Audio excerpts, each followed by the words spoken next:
Good day and welcome to my presentation on shoe store management system. So the shoe store exists to provide quality and affordable shoe for people. Well, it's based on a walking system reservation system. A walking system is where you just come in and you get the shoes you want, you buy and you leave. And a reservation system works in such a way that you will be able to reserve a shoe before you actually come to buy it in case of any emergency or something which came up. But it's only valid for a certain number of days. After that, it will be available for other people to use. There's also inventory to keep track of the number of shoes in the store. And then the target markets is the general public and sneakerheads. Sneakerheads are people that are into collecting shoes for collections and trading them with other people. So at first, we're using a file-based system, and during the summer, there were a lot of customers that came to, and because of the file-based system that we're providing the best customer service with regard to time. So we decided to switch to a relational-based system to deliver an efficient customer service. So the functionalities are tracking the shoes that are available, tracking the number of shoes that in inventory according to their storage conditions, which will be categorized. They're generating a bill for the purchases made by the customer, getting information on the current shoe reservations with the reservation system, tracking the suppliers of the shoes and the brands they provide, and then getting part-time employees that are eligible for full-time. So now this is the AR diagram. The AR diagram has 5 strong entities, and I'll go to them one by one. So the employee handles one or more reservations, and one reservation is handled by an employee. The employee handles one or more inventory, and inventory is handled by one employee. The employee also belongs to a department, exactly one department, and the departments can have none or a lot of employees. The employee also has exactly one role, and one role can be owned by many employees. Then there's also specialization, generalization, where it can be a part-time worker, a full-time contract. Now, with the supplier supplies the shoe, so you can supply one or more shoes, and a shoe is supplied by at least exactly one supplier.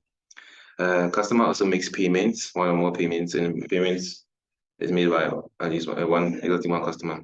Customer can make reservations with none or more reservations. The reservation applies to exactly one customer. Reservation also reserves the shoe. So the reservation can reserve one or more shoes, and the shoe can be reserved by 0 or 1 reservation. With the inventory stores the shoes, so you can store one or more shoes, and exactly one shoe is stored by inventory. The employee also manages inventory, as I mentioned earlier. The shoe also has specialization, where it can be categorized into casual shoe, formal shoe, safety shoe, sports shoe. Yeah. So here is the logical table derivation. For the customer, the customer ID as the primary key, and then a few attributes like first name, last name, gender. For employee, you have the employee ID as the primary key, role ID and department code as the foreign key to show which role the employee has in the department they're working. The supplier has a supplier ID as the primary key with attributes like company name and address. Shoe has model number as its primary key, and supplier ID as a foreign key to show which supplier supplies the shoe. The department has department code as its primary key, his name and email, and where they are located in the building. Payment has invoice number as the primary key, and customer ID as its foreign key. And reservation has reservation ID as its primary key, then employee, customer ID, employee and customer ID, and model number as the foreign keys. And then employee role has role ID as its primary key, with a few more attributes. Then here we have the specialization generalization tables. So part-time and full-time and contracts all having employee ID as their primary key and foreign key. And then casual, formal, safety and sports shoes having model number as their primary key and foreign key.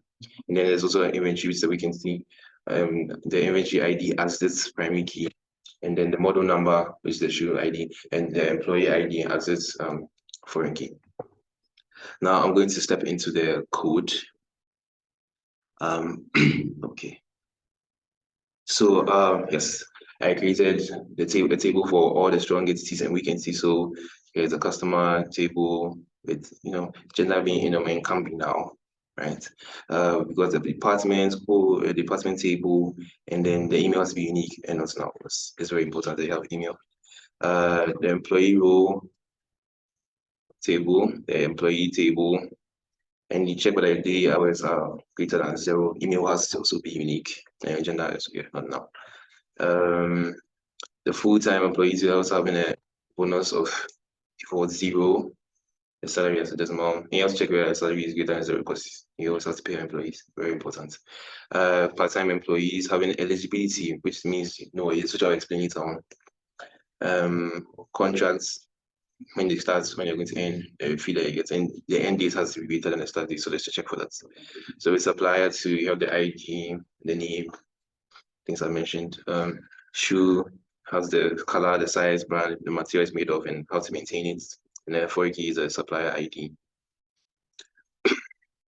Okay. With the casual shoe too, follows the same pattern, but it just it has fashion level, whether it's open toed or not. Formal shoes, so having a formal style, and what events it can be used. Like you can wear it to. Safety shoe also has protection level and electric hazard rating, very, very important. And then sports shoe, what kind of outsole type it has.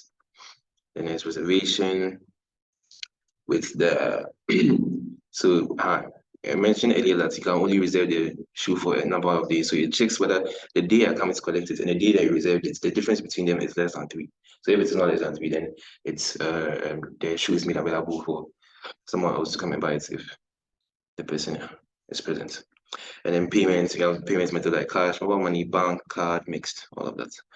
Inventory, the storage conditions, which try here in the code, which I mentioned in the functionalities, which I'll be showing. So I created 4 indexes. So one of them is the customer indexes. So I created it on the first name and last name to help the customers track the shoes that they bought. Also created a shoes index on the color, size, and brand name, because that's like something that will be frequently asked when a customer comes to the shoe store.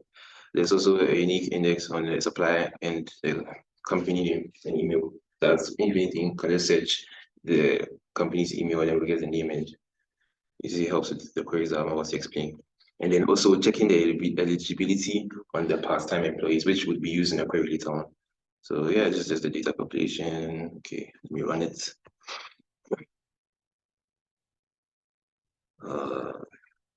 There's a problem. That's weird.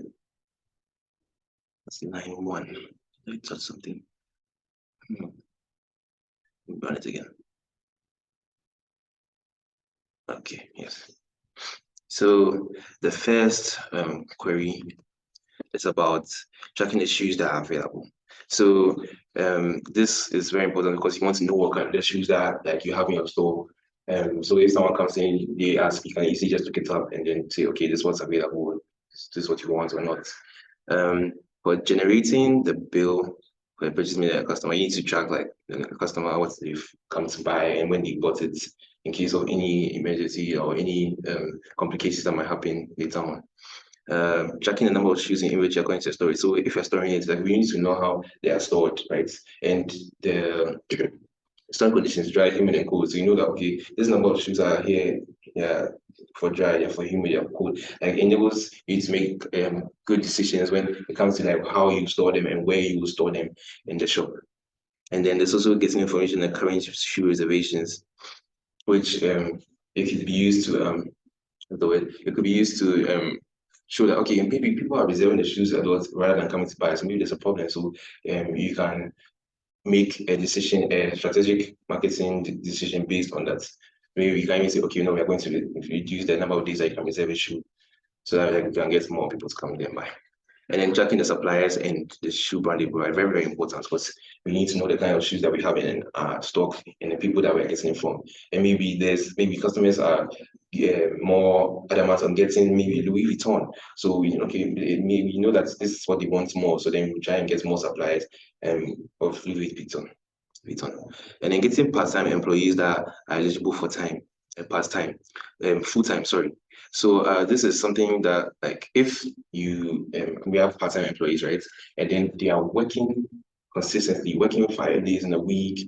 But in this one, I use working days being greater than or equal to 3. So like would send them a request to be full-time because maybe there are some employees that we have that are not performing well, and we can employ these part-time workers as full-time and then increase the productivity of our company.